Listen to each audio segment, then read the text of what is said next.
Dublin, capital da Irlanda, berço de poetas, pubs e de uma cultura tradicionalmente católica. Mas à noite, essa cidade se transforma. Esqueça tudo que você ouviu sobre europeus frios ou reservados.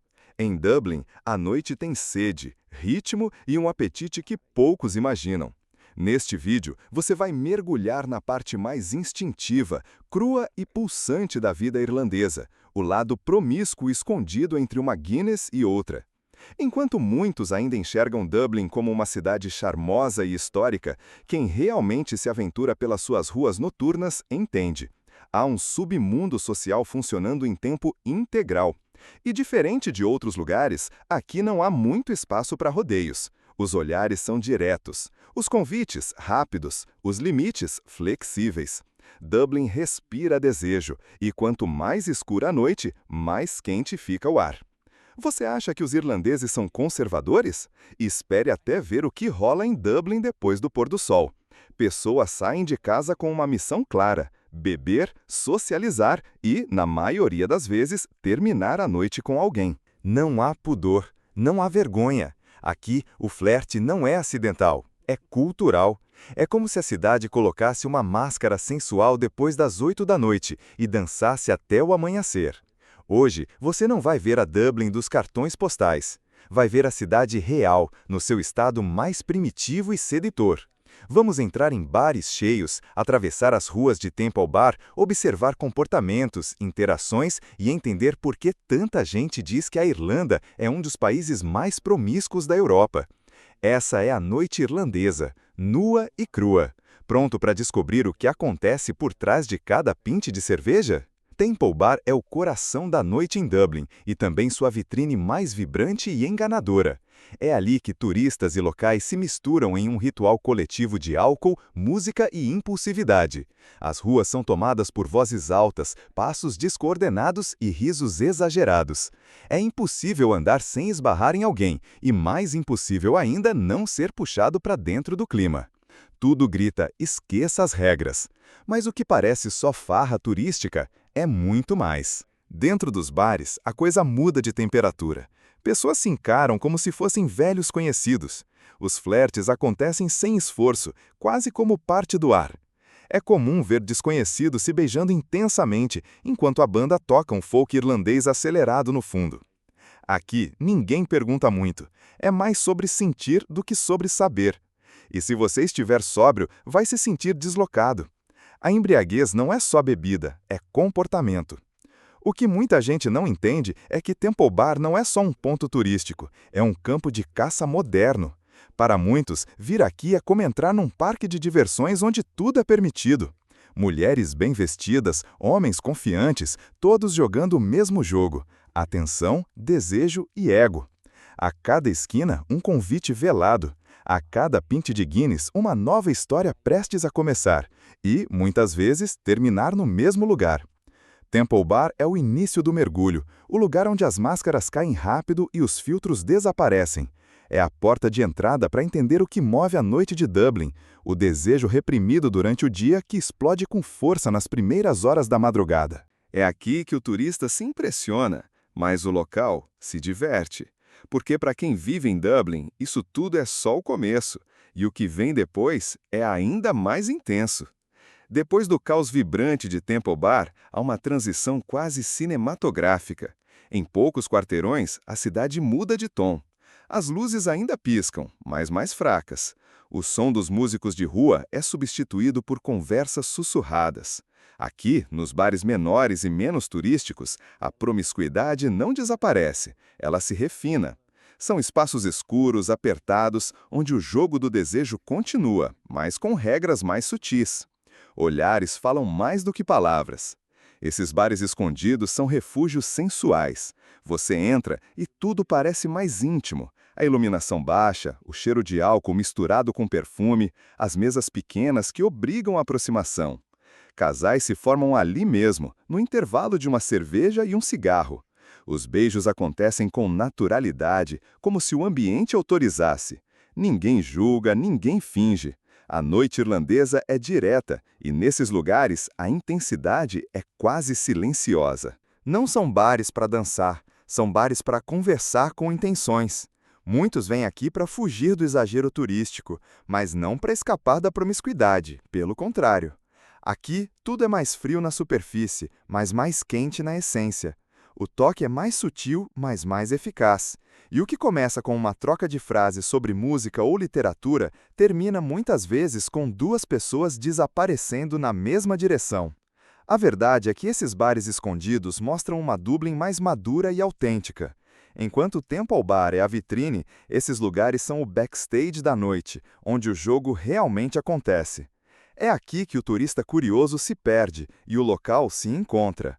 É onde a promiscuidade se disfarça de sofisticação e onde o sexo começa com um gole e um silêncio bem interpretado. Dublin não grita sua natureza, ela sussurra. E quem sabe ouvir, entende tudo. Por volta da meia-noite, as calçadas de Dublin ganham vida própria. Grupos se formam, casais se separam e a rua vira uma extensão do bar. Mas diferente do que muitos esperam de uma cidade europeia civilizada, o que se vê aqui é impulsividade escancarada. Beijos longos em plena calçada, risadas soltas, mãos que se perdem pelo corpo do outro no meio do movimento. Não há vergonha, apenas desejo em estado bruto. A noite não disfarça, ela revela. Enquanto as vitrines refletem silhuetas de encontros efêmeros, os becos ganham outro tipo de ocupação. Pessoas sentadas no chão, coladas uma na outra, se tocando, se provocando. O álcool, sim, é um facilitador, mas em Dublin o álcool não cria algo artificial, ele apenas acelera o que já existe. Os olhares são diretos, os corpos não pedem permissão. Existe uma espécie de contrato silencioso nas ruas. Estamos todos aqui pelo mesmo motivo. A atmosfera lembra um jogo sem regras claras, mas com objetivos bem definidos. Homens e mulheres trocam elogios no meio da rua, se aproximam, dançam sem música. O frio muitas vezes serve de desculpa para o contato físico. E mesmo os mais tímidos se deixam levar, porque há uma sensação coletiva de liberdade temporária. O que acontece à noite em Dublin não será lembrado com culpa, será lembrado como parte da experiência. Se você observar bem, verá que as ruas contam mais histórias do que os próprios bares. É nelas que os encontros ganham forma, que os desejos se tornam visíveis, que a promiscuidade se mistura com naturalidade. Dublin, à noite, vira um palco sem roteiro, onde cada um improvisa seu papel. E nesse teatro urbano, ninguém está apenas caminhando. Todos estão à procura, mesmo que não admitam. Ou, melhor dizendo, principalmente quando não admitem. Uma das primeiras coisas que impressiona quem observa a noite de Dublin com atenção é o comportamento das mulheres.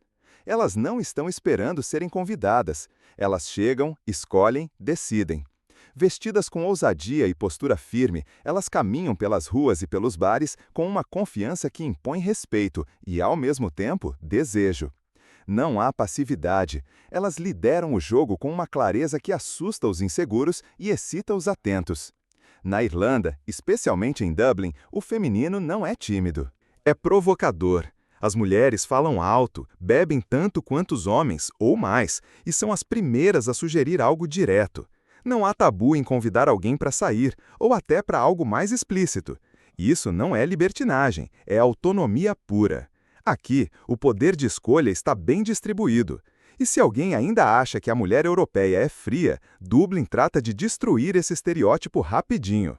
É comum ver mulheres tomando iniciativa em todos os níveis, puxando conversa, propondo dança, fazendo o primeiro movimento no toque. E isso acontece com naturalidade, sem necessidade de validação. Elas não estão ali para agradar, estão ali para aproveitar. A sensação é que em Dublin, durante a noite, o desejo feminino tem espaço e não precisa se disfarçar de outra coisa. Ele é aceito, exposto e celebrado. A liberdade sexual das mulheres em Dublin não é agressiva, é elegante e assertiva. E isso muda completamente a dinâmica da noite. Cria-se uma tensão constante, uma dança de escolhas onde ambos os lados jogam de forma ativa. A promiscuidade aqui não tem rosto definido, ela pertence a todos. Mas é impossível negar que elas, as mulheres da noite irlandesa, são as verdadeiras protagonistas dessa peça urbana chamada desejo. Em Dublin, o sexo casual não é visto como um erro, nem como uma conquista. Ele simplesmente acontece, sem drama, sem planos, sem justificativas. Muitas vezes, dois desconhecidos se encontram em um bar às 22 horas e, por volta das 2, já dividem a mesma cama, ou um táxi até lá. Não há conversas profundas antes nem promessas depois. O momento fala mais alto. E o corpo, em uma cidade como essa, tem prioridade sobre a hesitação. Esse comportamento não é impulsivo no sentido negativo, é parte de uma cultura onde o desejo é normalizado. Os irlandeses aprenderam a lidar com a repressão histórica, religiosa e moral, da forma mais natural, vivendo o oposto. Sexo casual é como uma expensão da noite, tão comum quanto tomar mais uma Guinness. Ninguém finge que não acontece, ninguém julga. A promiscuidade aqui não é escondida, ela é vivida com naturalidade desconcertante. Talvez o mais curioso para quem vem de fora seja perceber que esse comportamento não gera tensão. Pelo contrário, a leveza. As conversas pós-sexo não envolvem crises existenciais. A manhã seguinte pode ser um simples "foi bom" e um sorriso, ou nem isso, e tá tudo bem. Existe uma maturidade fria no jeito como Dublin lida com os encontros rápidos. A cidade não romantiza o efêmero, ela apenas permite que ele aconteça. Em muitos lugares do mundo, sexo casual ainda carrega rótulos, pesos, medos. Em Dublin, ele é quase institucional. Faz parte da rotina, da expectativa da noite, do ciclo social. O impulso vira hábito, o hábito vira cultura. E a cultura molda uma cidade onde o desejo é aceito, celebrado e reciclado noite após noite. Por isso, quando dizem que a Irlanda é um país extremamente promíscuo, talvez estejam apenas dizendo: é um país que entendeu o corpo sem culpa. Quando o sol começa a nascer sobre Dublin, a cidade muda novamente. As ruas ficam silenciosas, as vozes desaparecem e o frenesi noturno dá lugar ao cansaço. Quem viveu a noite intensa agora enfrenta a ressaca física e emocional. Mas, curiosamente, a sensação geral não é de culpa ou arrependimento. Ao contrário, há uma espécie de aceitação tranquila, quase orgulhosa. A noite pode ter sido intensa, mas foi vivida por inteiro. Nos cafés e pubs que amanhecem, os corpos exaustos se reúnem para recuperar forças. Conversas sobre a noite anterior são feitas com risos e pouca vergonha. Não há dramas, nem julgamentos. A cultura irlandesa parece não carregar peso moral sobre as escolhas feitas durante a madrugada. A liberdade de se entregar ao desejo durante a noite se transforma em um ritual de recuperação e preparação para o próximo ciclo. Essa ausência de arrependimento é o que torna a promiscuidade em Dublin diferente do estigma que outras sociedades carregam. A noite é intensa, sim, mas o dia seguinte não é um peso, é um recomeço. As conexões feitas, sejam elas efêmeras ou mais profundas, são encaradas com naturalidade. E, se algo ficou para trás, fica quieto, enterrado sob uma camada de respeito e silêncio. É como se a cidade dissesse: viva o momento, e depois siga. Esse equilíbrio entre entrega e aceitação cria uma dinâmica única, onde a promiscuidade não é só um comportamento, mas uma experiência integrada à cultura local. Dublin vive para a noite, mas também respeita o dia. É uma dança constante entre o desejo desenfreado e a calma da manhã. E é essa dualidade que faz da vida noturna da capital irlandesa um fenômeno tão fascinante e tão, digamos, promíscuo.